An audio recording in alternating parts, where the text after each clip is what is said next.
All right. Welcome. It's Wednesday. It's 11 o'clock East Coast, maybe a couple minutes after. And most of you I recognize, you know who I am. I'm Mike Shentrup. I'm the founder of Advanced Police Concepts. And we believe the great men and women of law enforcement deserve the awesome training from the best instructors, topics that matter. Of course, let's not forget our brothers and sisters in corrections as well. So really treat today, and I'll talk about a little bit about how I met. And it's Andrea, right? Let me make sure I got that right. Yeah, Andrea is my legal name. What you see, Megan is my other name. It is not the legal name, but that's okay. Andrea or Megan is the same. Okay. All right. All right. We're gonna go with the one I can pronounce the best. Andrea. All That's right. fine. Good. All right. So, so if you've been following us, Advanced Police Concepts, we started over 10 years ago now, and we've been all over the country. So I think I counted up. Now we've been in over 35 states. We just added a class in Oklahoma City, so that'll put us at 36. Just left Montana. So it was pretty awesome experience in the last 10 years. And But I'm really excited about our social media.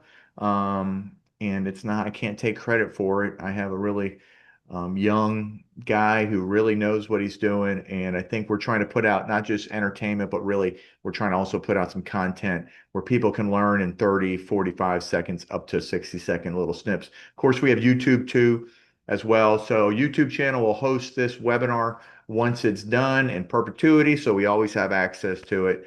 It's kind of a way for APC to invite interesting people to come talk about topics that, maybe we would never teach on, but also give back to the law enforcement community and give them some opportunity. So having said that, though, I will be, if you've been on my last couple on my last couple webinars, I'm mailing these out to people for free if you currently follow us on Instagram or Facebook, or if you add us today. So if you are one of those people who already follow us, or if you add us today, just put in there, I follow, or I just added you.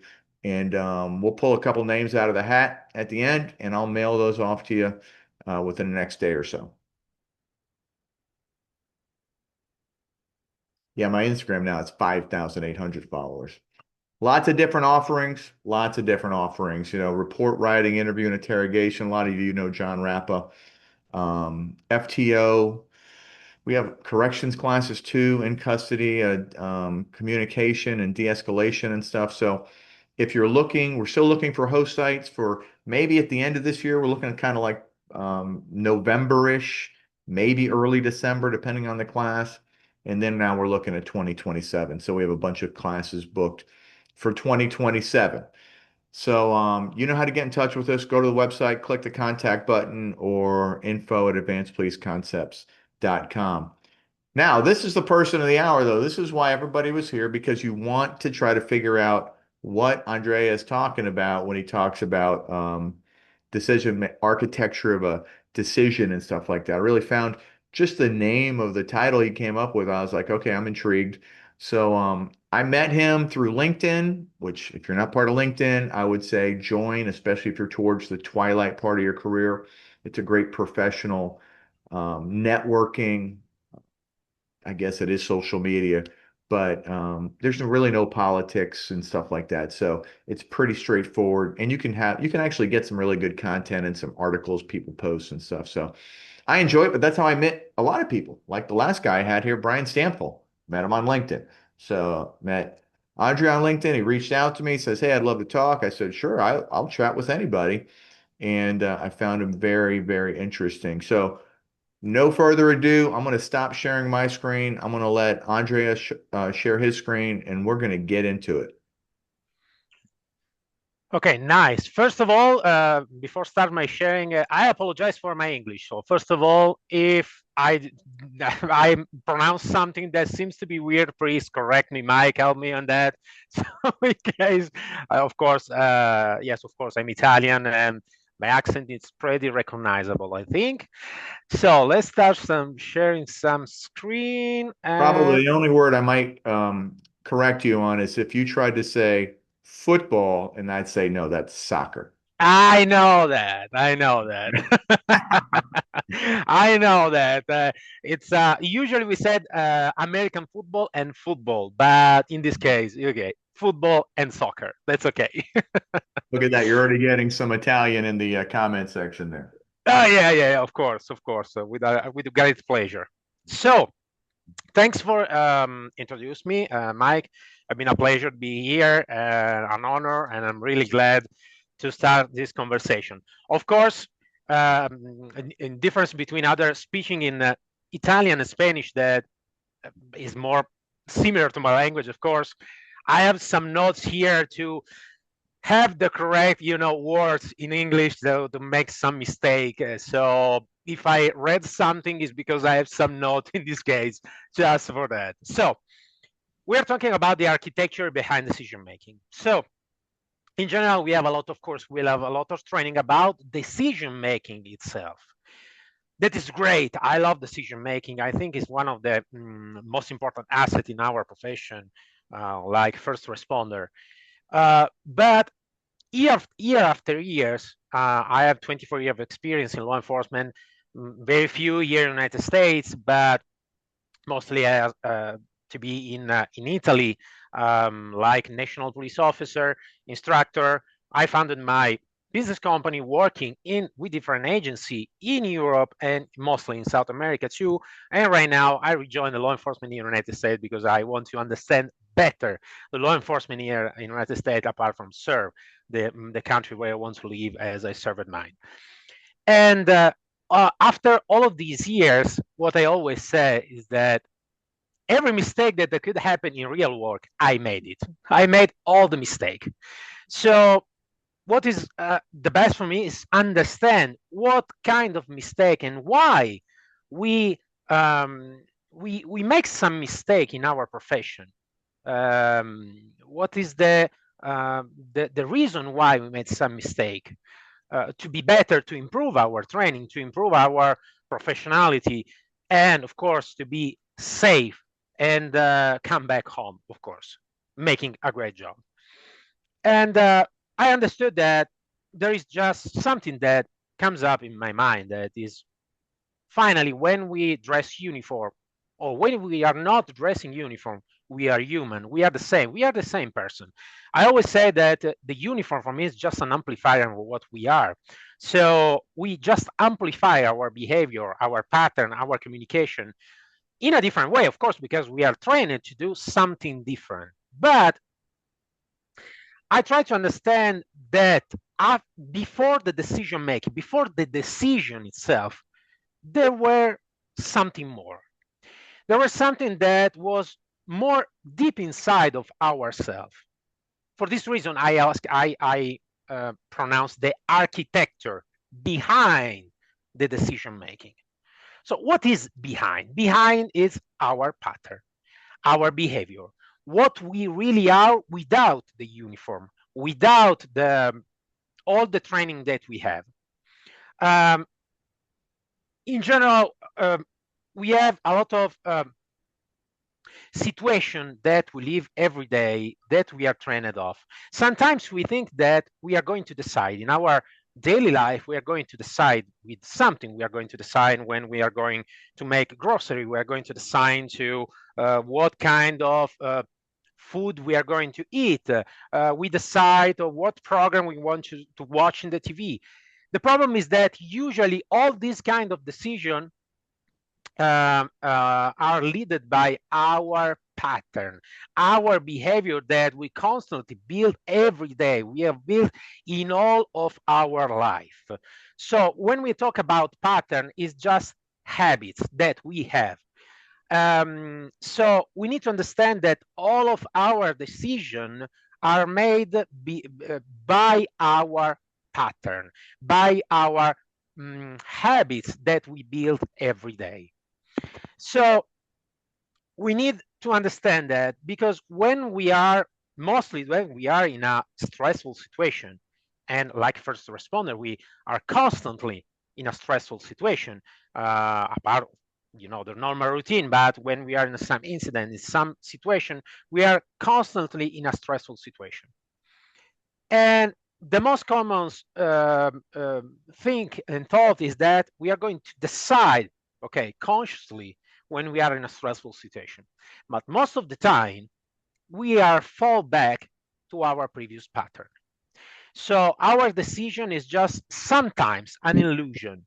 I mean, we decide, but we fall back to what we previously uh, we previously learn from our behavior. And sometimes it's more like repetition of our previous pattern. So what I want to understand in that is that the training is very, very important. It's one of the basic for us. But the most important things for us is to understand what we can do and the latency between what really happened, the incident, and our response to this kind of incident, to this kind of situation. So this is the most important things for me. And we need to understand in this stressful situation, what is the first pattern that are going to shift. That we can see, like, for example, we accelerate command, we repeat command, uh, we increase the volume, for example, of our voice. I anticipate some situation, or I hesitate in making some decision that we knew that is a proper decision, or we are trained to do this kind of decision. So why we're going sometimes to do this kind of shifting in our behavior is because if we don't train this kind of pattern one at a time, we are in the situation where we knew what we have to do, but the latency between the what's really happened and what is the decision making that we need to move forward, there is a sort of gap of seconds sometimes that could cause, of course, many things. So uh, if every one of you want to do something in this webinar that is just a webinar, so it's just an introduction, it's not just a lesson, but we can do the same, something together. So just right now, what I'm thinking, what I'm asking to you is just to stop for a second and think, my first behavior shift under operational pressure is about you. So think about, what is my behavioral shift when something happen under pressure? So everybody have his own, have his own behavior shift. For me, sometimes it's increasing the volume of what I said. For other people, could be something different. But just think about that. If someone want to take a note on that, he can do it, of course, on a paper. But just to think, okay, my first behavior shift under operational pressure is, just understand that. Uh, so what we are going to understand is that, like is wrote in here, uh, the operation, the behavior, the architecture of behavior is established before the event. So if we don't train that before the event itself, I don't think about training or what is the response. But if we don't train our behavior, our pattern before the event, this could be a problem. This could be a real problem. So we need to understand, when we are talking about sorry, we did that. Okay, when we are talking about behavioral pattern, when we are talking about habit, we need to understand how the habit is built. Okay, because our behavior directly influence every kind of situation.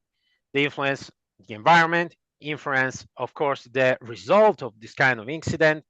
So, and this this behavior is built by input that is constantly um, influenced by the operational culture, the instructor, past experience, of course, the training environment, um, common expectation, policies that, in my understanding, like I said, is not from many years that I work in the law enforcement here, but I understood that every agency, every state, every city, every county have its own policies. Yeah, there is a something, okay, general, but every agency have its own way to do their stuff. Okay, that is way more different from, for example, from the national police that they work that is a nationwide. So we have a common policy, we have a common procedure. So common expectation, policy, media and social narratives, of course, this influence our behavior. Video and social platform, what we are going to see, what we are going to watch it. So everything influence our behavior. There is a concept of trash in, trash out. So what we are going to be feeded from, the external environment is what we are going to build in ourselves. So this is the most important thing.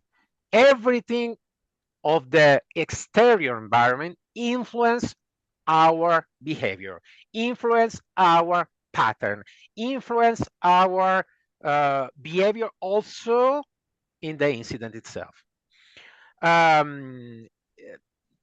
Not all these inputs, of course, are inherently good or bad, okay?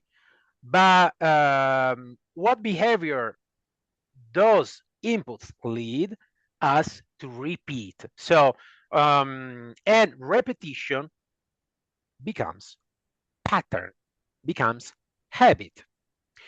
So we need to understand how these habits are built. So when we're talking about pattern, we are talking about habits, but what how these habits are built. So there is a specific way that are built. There is a cue, routine, a reward. What is a cue? Cue or trigger. Okay. For example, it could be everything, every kind of situation that push us to make some decision is a sort of cue. For example, I worked for many years in the canine, and for example, in the canine could be a suspect movement, a command from a supervisor, uncertainty or in some environment, a perceiving of losing control, some hesitation. In this case, for example, a dog hesitation in case of the canine. So every kind of situation could be a trigger for us. So everybody has his own trigger, of course. For example, for me, the most, the worst trigger in general are children. When there is some kids, some children involved in some incident, for me is a huge trigger for me. So everybody have his own trigger.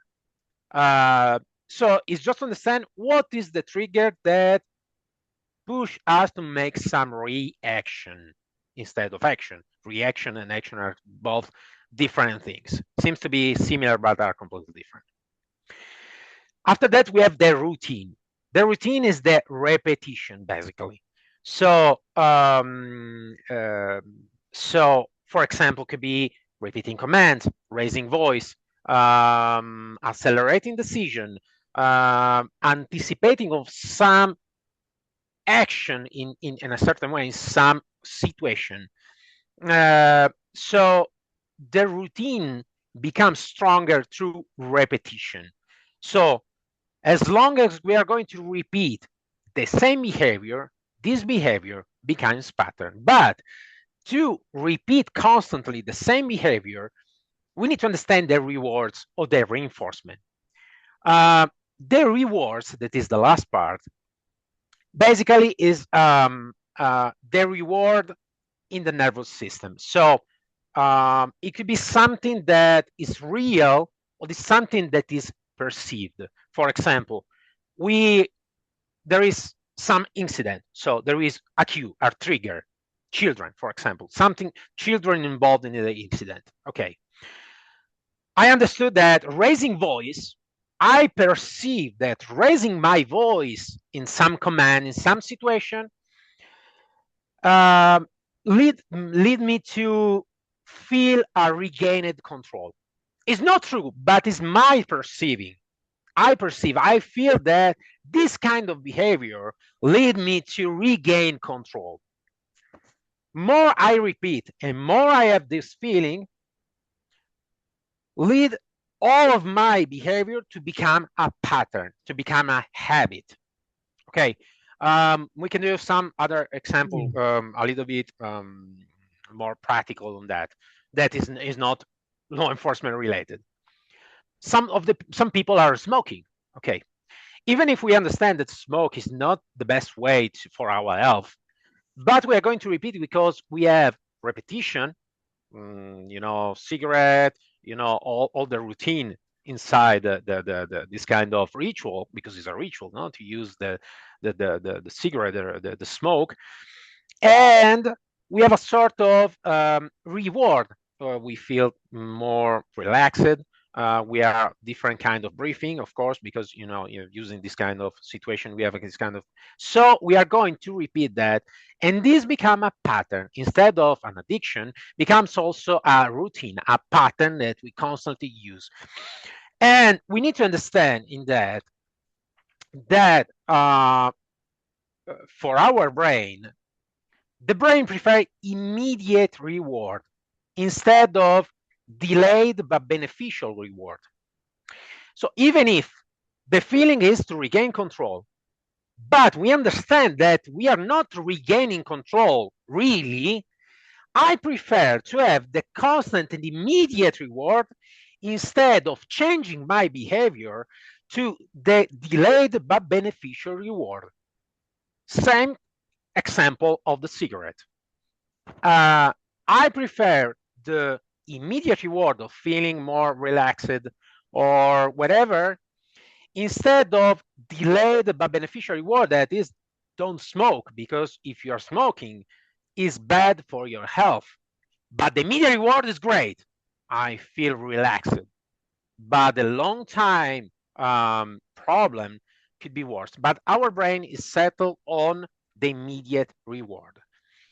So when we are going to identify what is the shifting of our behavior in the incident itself, we need to work on that to understand, first of all, what is the trigger? We don't have to understand to 1,000 trigger that we have or we could have in some operational situation. We just need to think about just one pattern that are shifting, the most important pattern.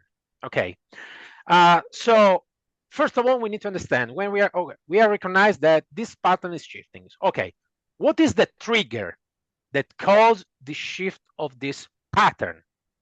First of all, we need to understand the trigger. Second, we need to understand that we are going to repeat this kind of behavior and what kind of reward I think to have in repeating this kind of behavior. So we need to understand, the situation, and we need to understand ourselves, cue, routine, and reward. Because under pressure, usually we don't decide. We just repeat what we previously understood, what we previously have settled in our pattern. So to map a little bit of the work that we are going to do. Okay, we understand. Okay, this is the shift of my behavior in the incident, the previous exercise. Now we need to understand what event activate this behavior.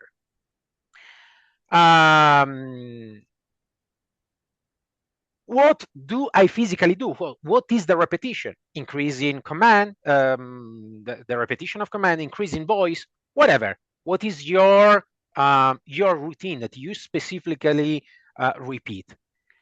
And at the end, to understand, okay, what tension or problem does this behavior resolve? For me, that could be a reality or could be something in my perception. Okay. When we do something like that, just be careful. Just choose one pattern to modify, one pattern to focus on, not 1,000 pattern. Then we're going to see after, but in this case, we need to use the compound effect. So just once, not 1,000, because if we are going to work on 1,000 pattern, we are going to lose something because it's impossible to focus in 1,000 situation. We just focus in just one situation. And to do that, we need to understand how we could modify our pattern. To modify our pattern, okay, we need to understand the learning process. Every new skill have basically 4 stages of learning process. The first stage is unconscious incompetence. What's meaning in unconscious incompetence? There is something that we don't know, or something that we are not aware that exists, is completely unaware of the pattern. So we are completely unaware of the pattern. We don't know that. It's like, for example, just to make another example, we are not able to drive a vehicle, but we don't know that vehicle exists. So we are unconscious because we don't know these kind of things. And also we are incompetent. So we are not able to do because we don't know that exists. The second is conscious incompetence. The officer, the operator becomes aware of the pattern. So it's able to recognize the pattern, but is not able to control it. So in the same example, okay, we are aware of the vehicles, but we are not able to drive it. Okay, so we are aware, we knew that, but we are not able to control, we are not able to modify that. The third phase is conscious competence. Conscious competence. The operator or the officer or the first responder can perform the correct behavior, but to do that, he have to think about it. So it's not something that is just reactive. We need to think about something. We need to think about changing this behavior. Same example of the vehicle. First day that I'm trying to drive my vehicle, I need to think about shift. I need to think to turn off the key. I need to think about my seat. I need to think about the mirror. I need to think about many things. And it's conscious. So I need to think on that. I need to work on that consciously. The fourth stage is unconscious competence. Through repetition, the new behavior becomes automatic. At this stage, and only at this stage, the new routine replaces the old pattern. So, same example. I'm aboard of my vehicle. I don't have to think of many things because some of the things are automatic. The mirror, the seat, I don't think about that. I'm able to do that without a conscious thinking on that. Okay. So the goal of this situation is to install automatic behavior stability in the first responder. Because usually under stress situation, the brain does not create new behavior.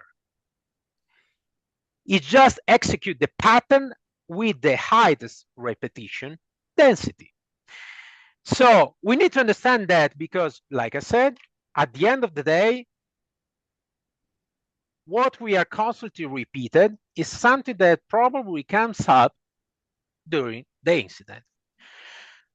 So here we need to think about this kind of, this is just a slogan, but errors is inevitable. Okay, it's impossible to don't make mistake. But also the same way, recovery is a myth. We are not recovering the situation.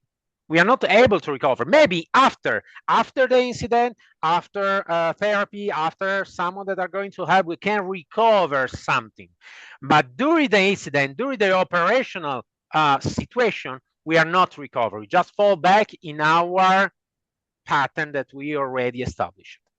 This is the reason why we need to work on that long before the incident itself. Okay, so this is important. Just let me see. Okay, so for this reason, we need to work on the measurable variables. I don't know if the correct pronoun variables. I hope so. So we need to push the people also in the training, and then we are talking about specific training, the scenario based, and all this kind of stuff, to understand what is the latency of the decision from the incident to the real decision. What is the latency of the first responder?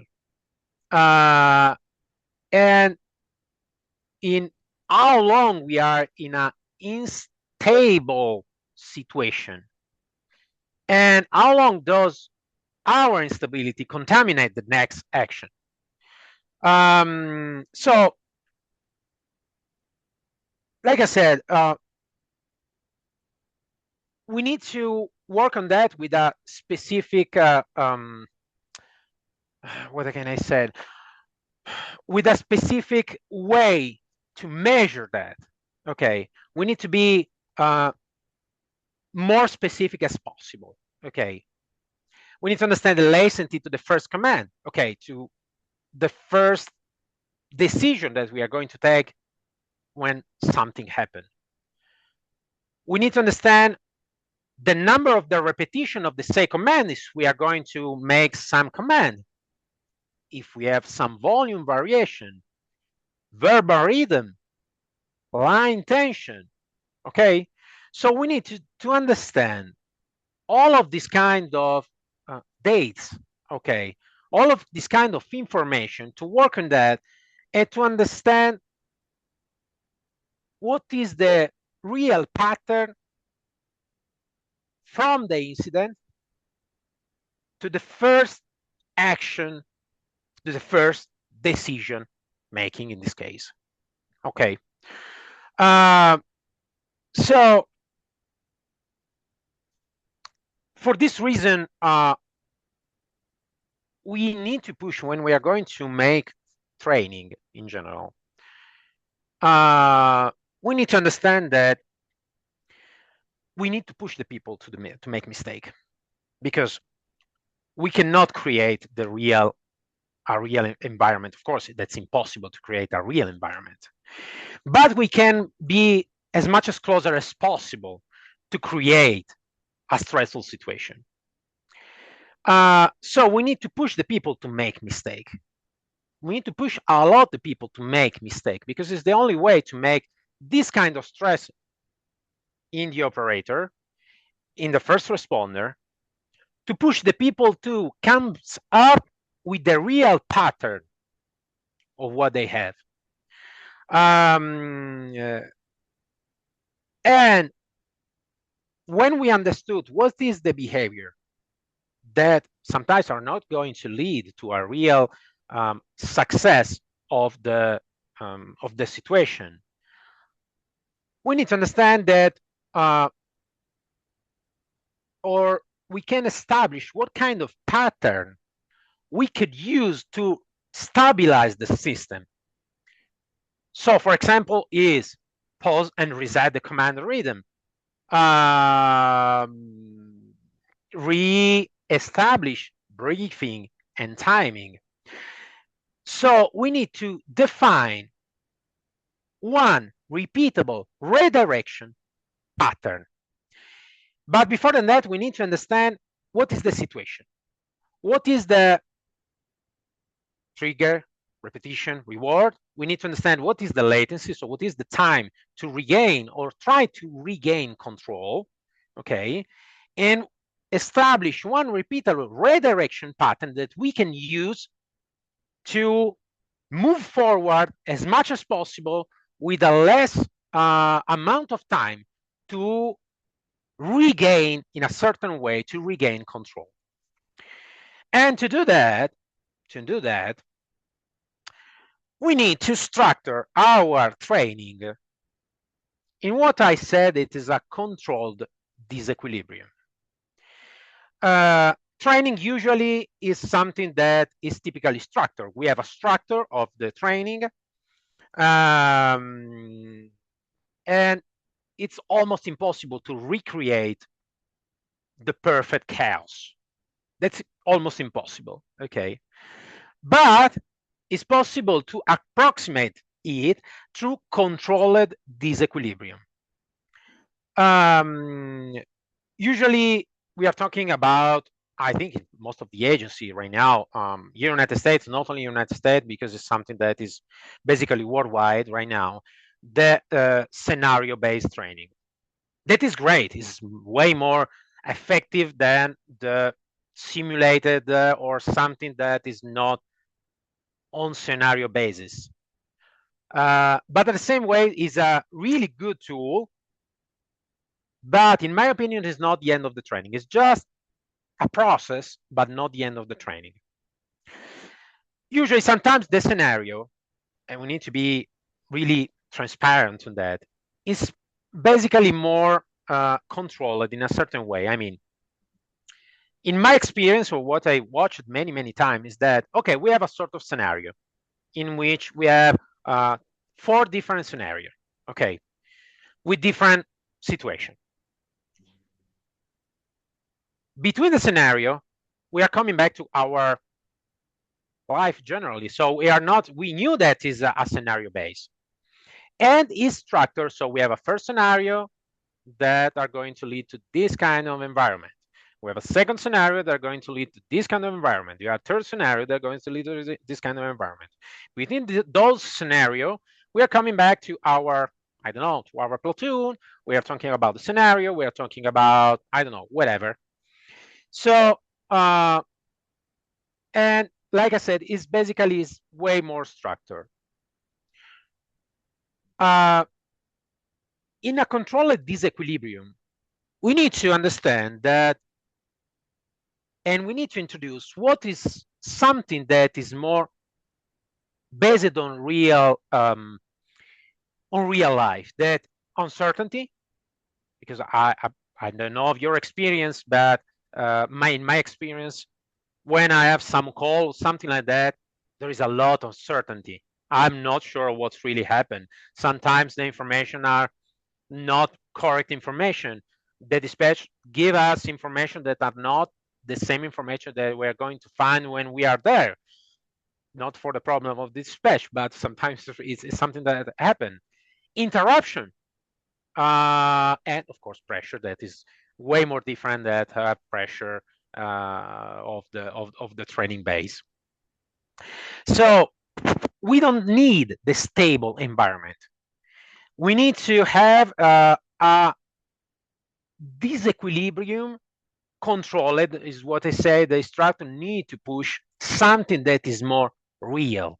Some commands that are completely unconscious from the director.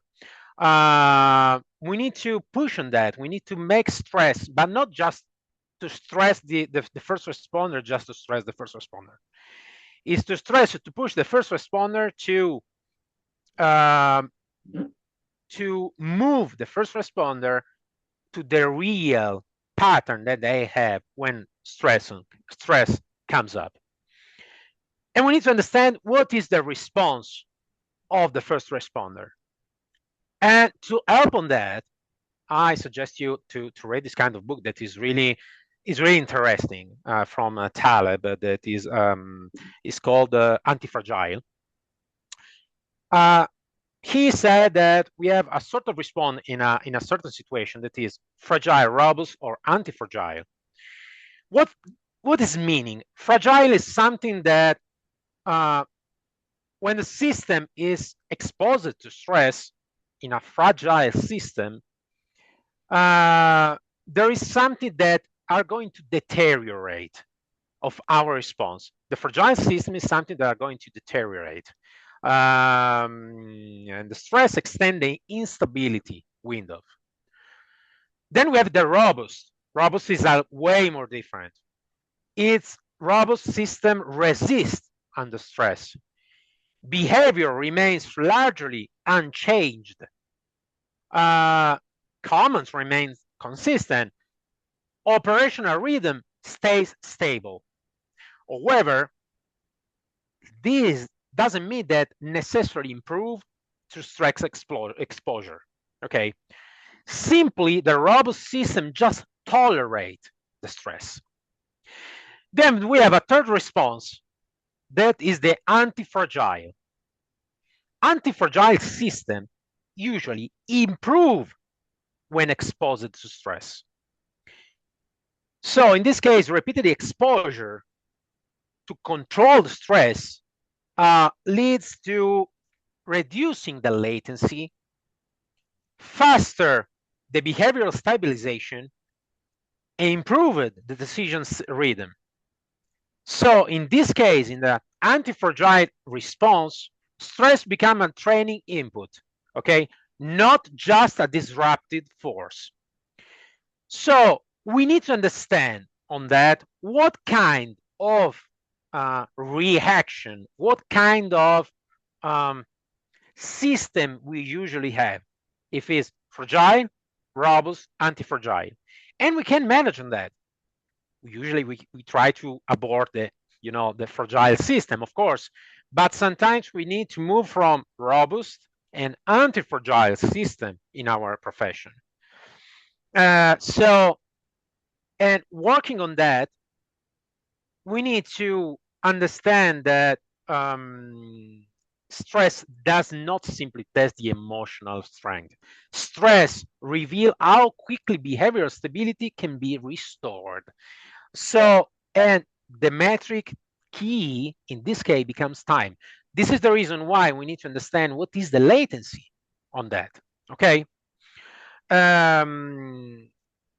So, in our training,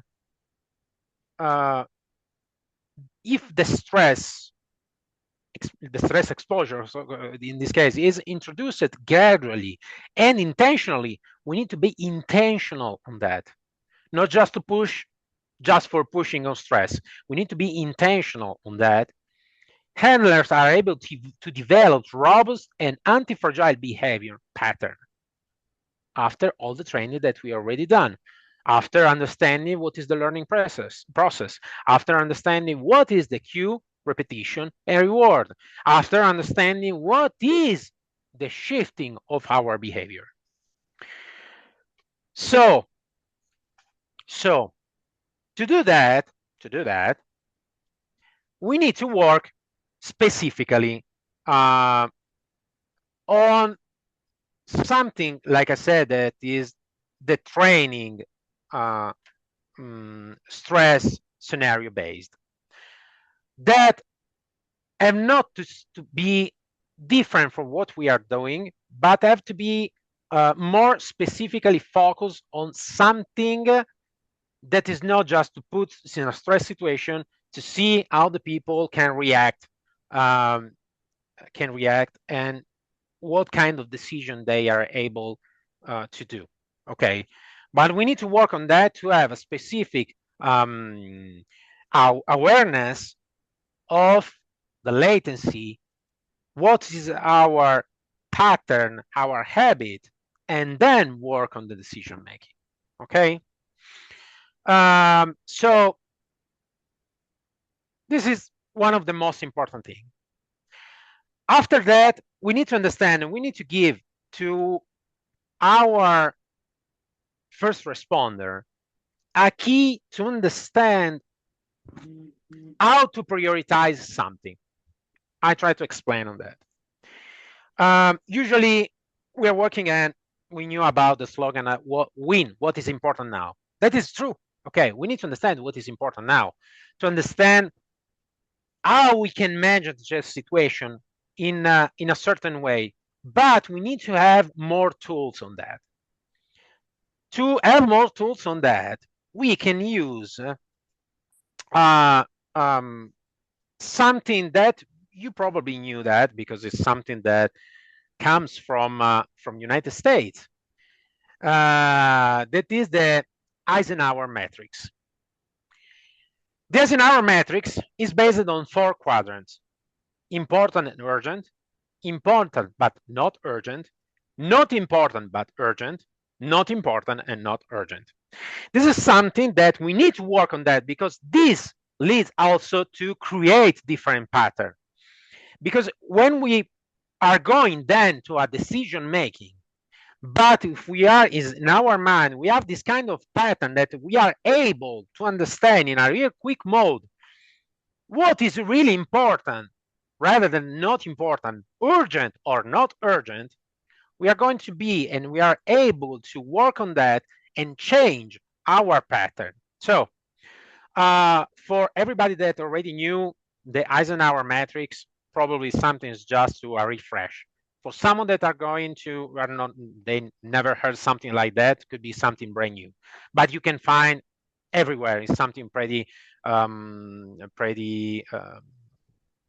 common also. What is important and urgent? Important is something that doing or not doing could change the success or the failure of the situation. Urgent is something that just have some deadline.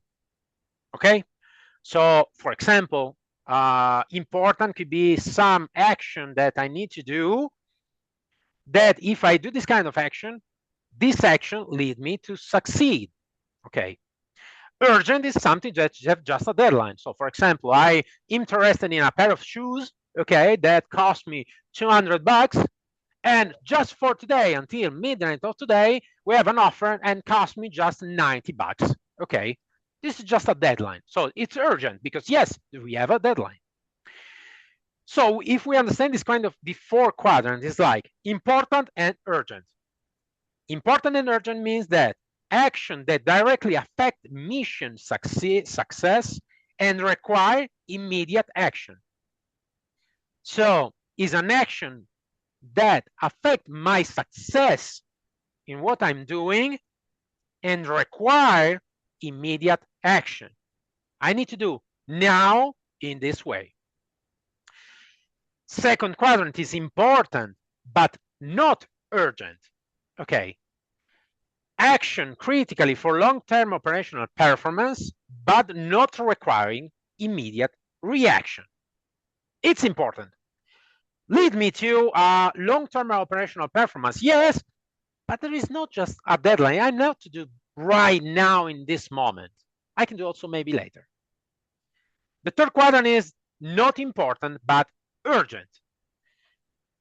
Tasks that demand attention quickly, but have limited operational impact. Okay?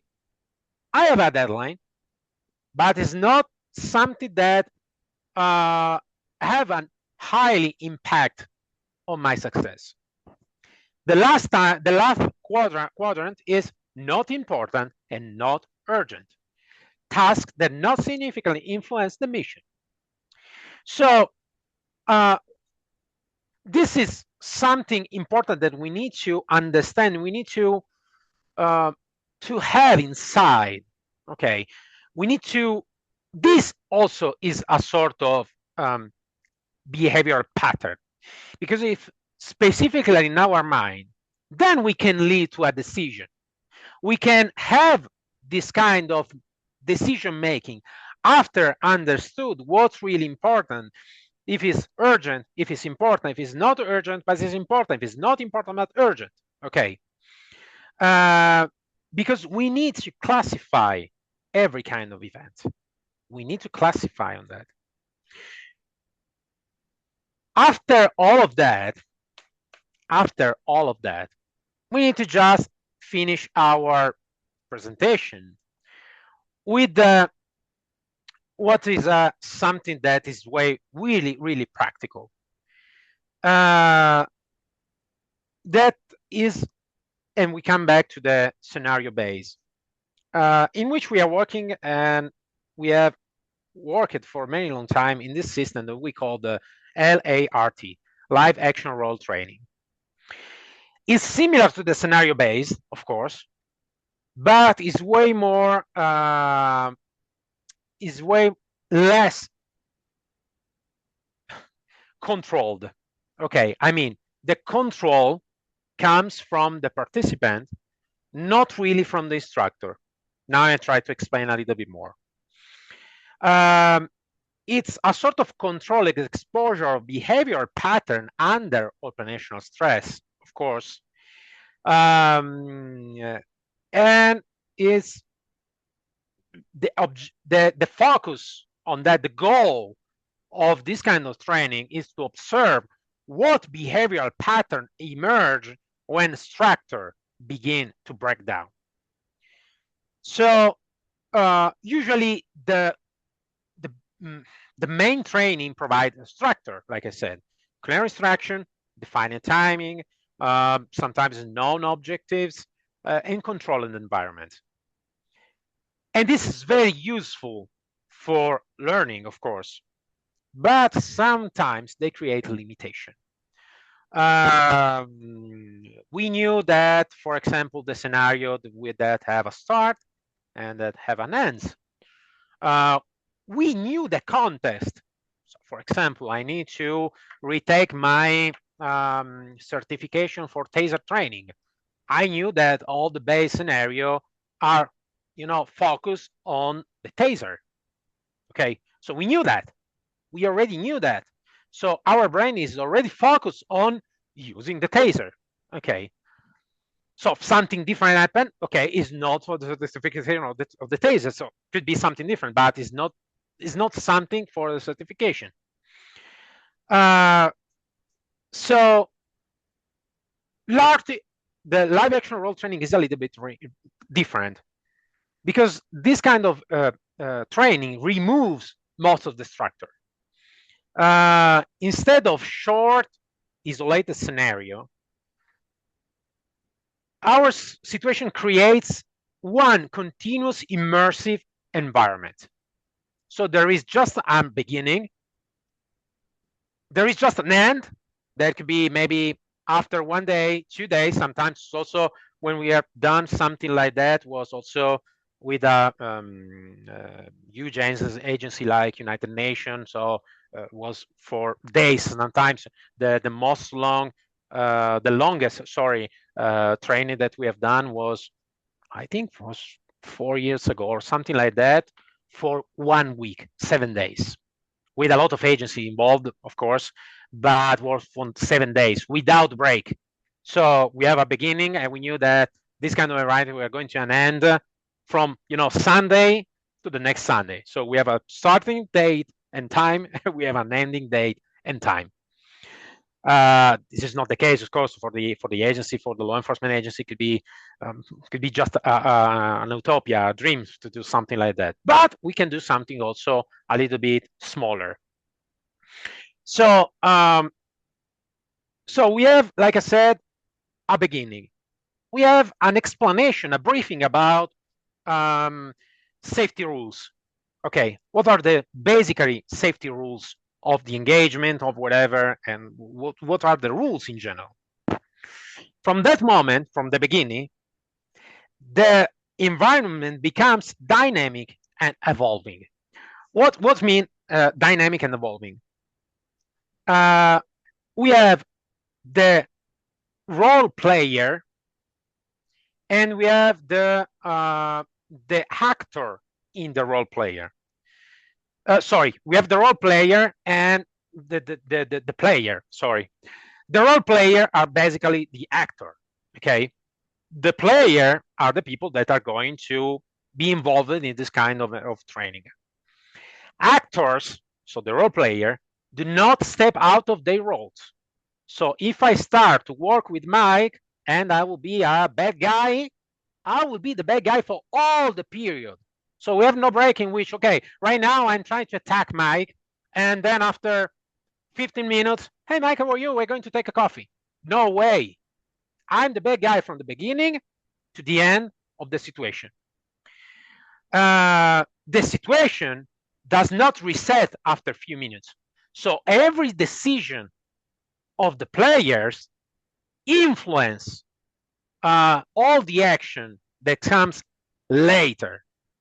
So if something happened, so making just a quick example.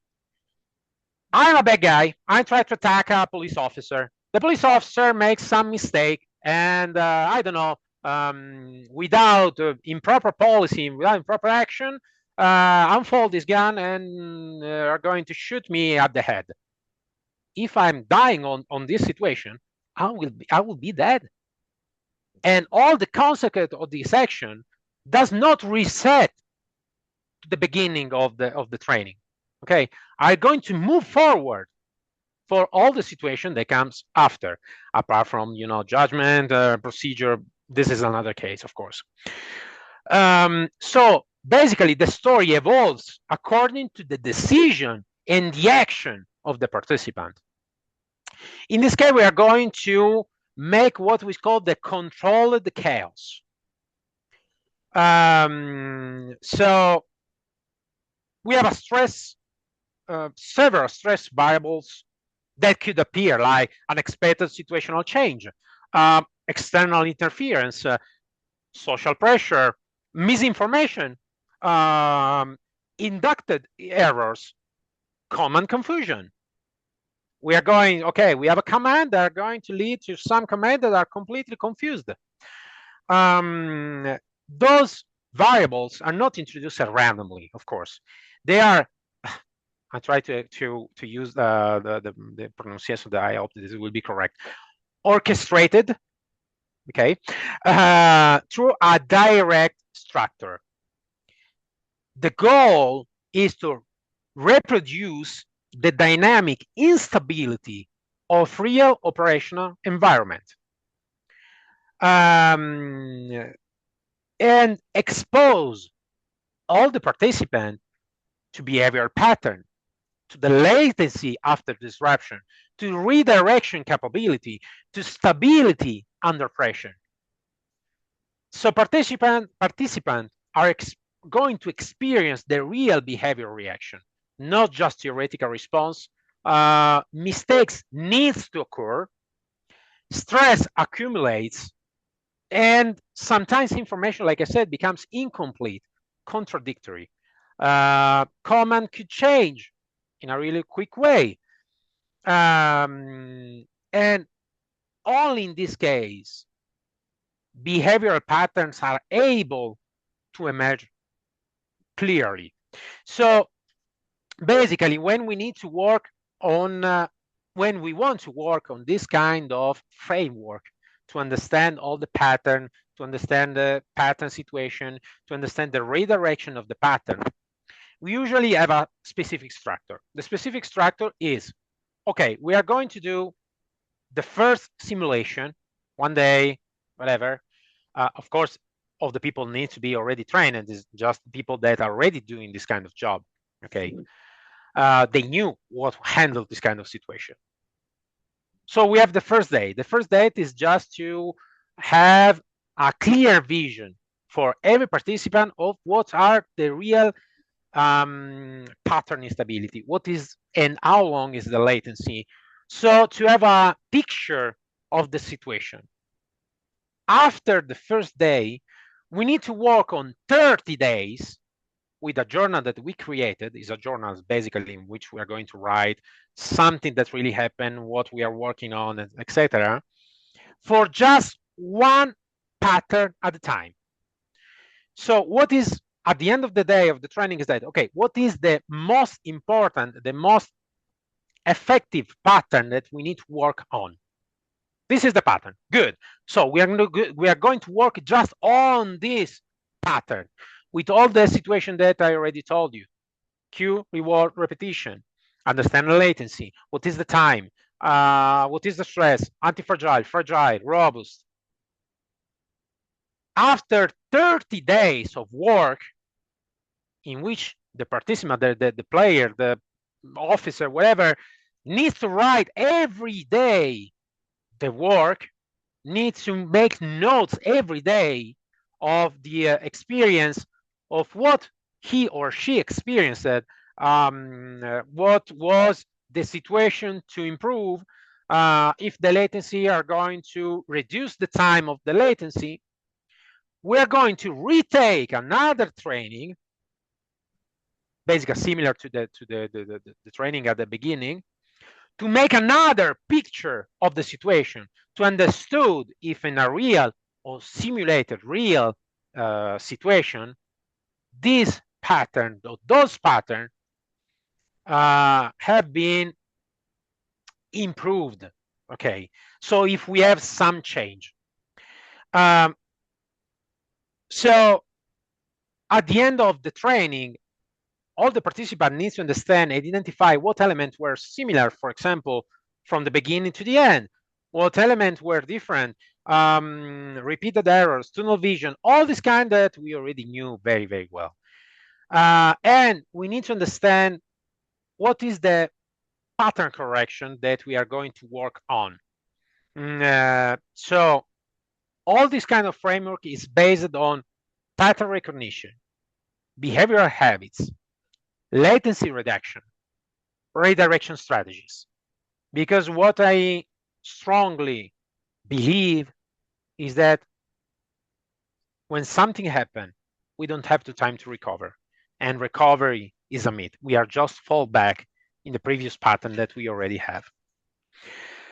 This is something that I really and I believe it strong. I strongly believe on that. And I think that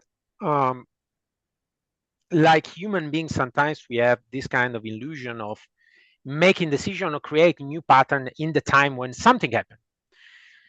The pattern are created way long before something happened, apart from the training, of course. The training is already created to making different pattern. But if we don't understand ourselves, deeply ourselves, we are in trouble.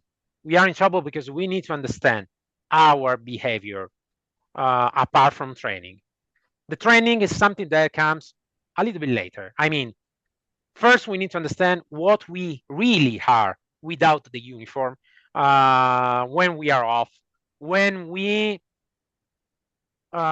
decide every day. So how we decide is the most important thing. Then we can build new decision, we can build new behavior to lead us to have a better latency, less latency, to work on and understanding really what is important now. Not just a slogan, but specifically with tools that needs and are able to lead us to a decision that could be a decision that could help every day in every incident, in every situation, in every high stress situation. All right, Andrea. We're a little bit over an hour, so we usually like to keep these to an hour, but I think you're probably just about finished. And Yeah. uh, I'd like you to put your email address in the chat room, Andrea. If people have more questions, they can definitely reach out to you and ask you some questions because I think you brought up some really interesting aspects. You can go ahead and close out your screen, stop sharing. Oh, Um, yeah. Sorry. no, you're all right. Tutto Yeah, tutto. throw your stuff, throw your information in there. Make sure people know how to get in contact with you because I think my biggest takeaway was the way we create training.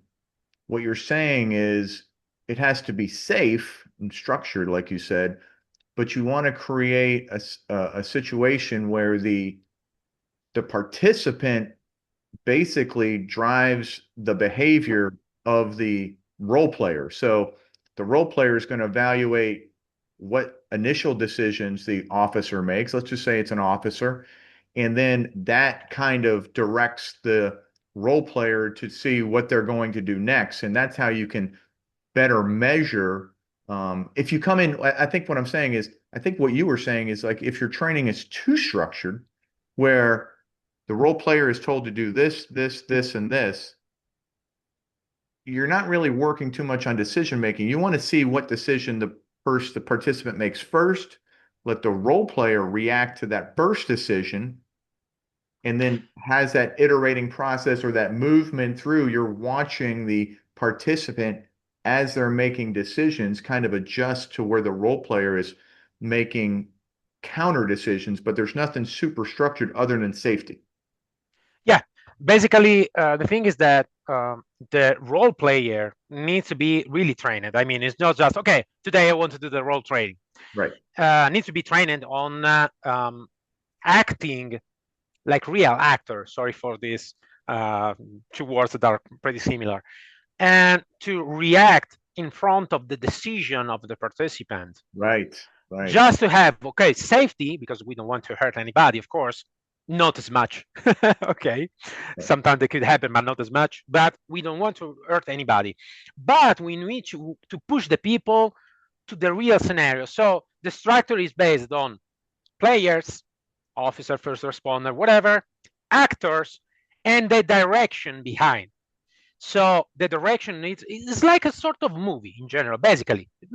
Imagine like a movie. We have the director, we have the all the system, all the staff that are going to work on around that, and we have the actors.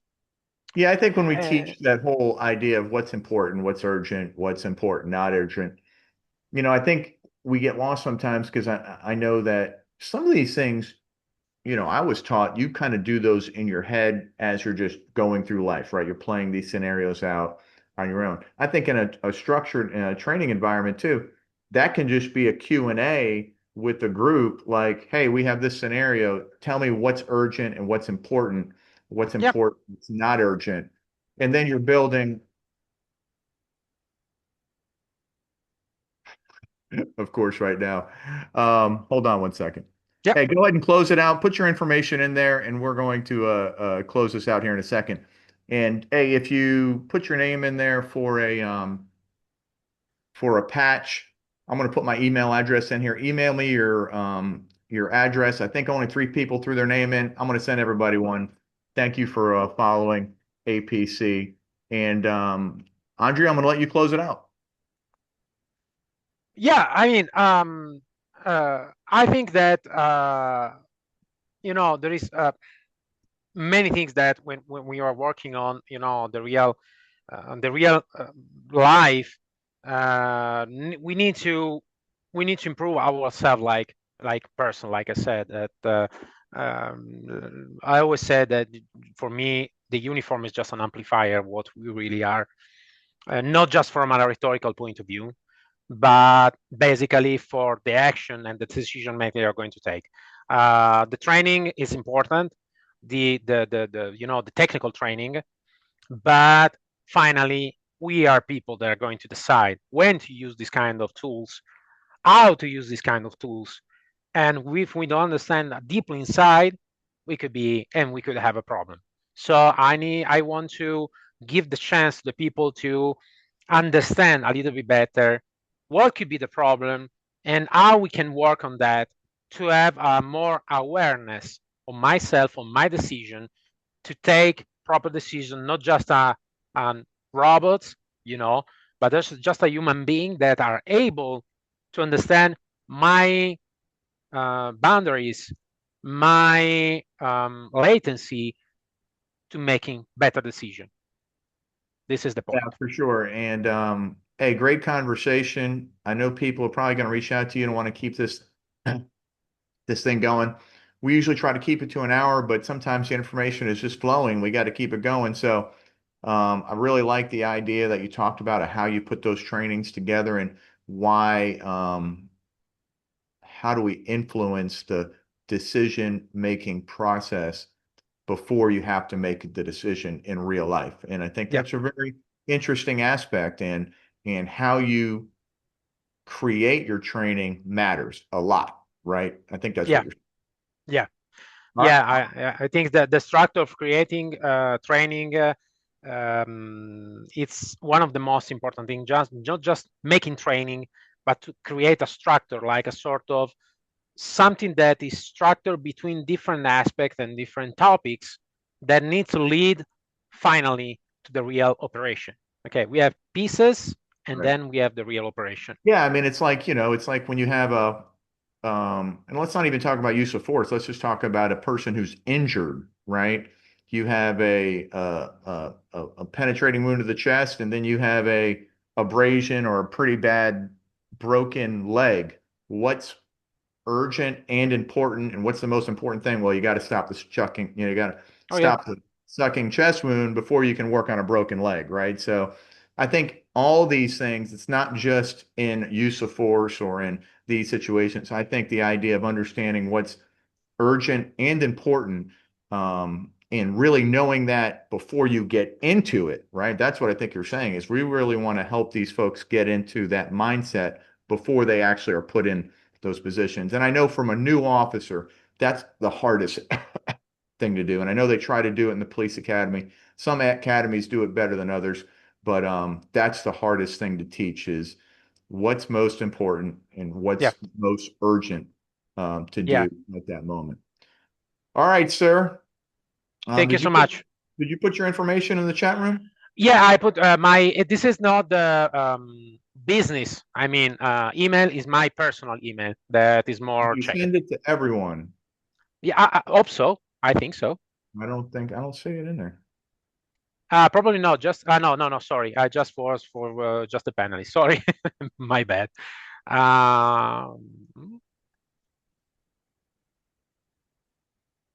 Le voilà. There it is right there. Okay. And I'm going to email everybody who registered for this. I'm going to email you the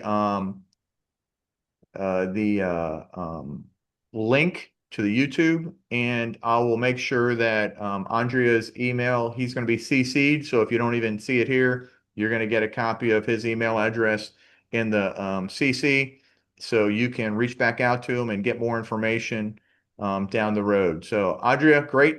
Thank you.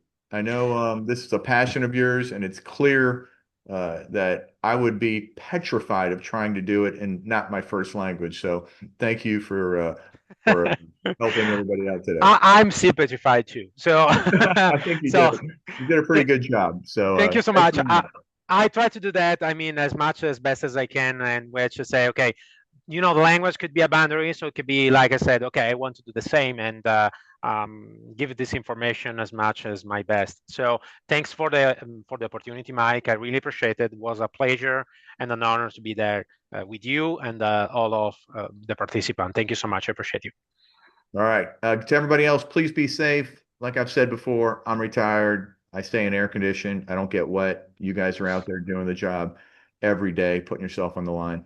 So thank you for your service and what you do. Stay safe. All right, everybody. We'll see you later. Thank you. Bye.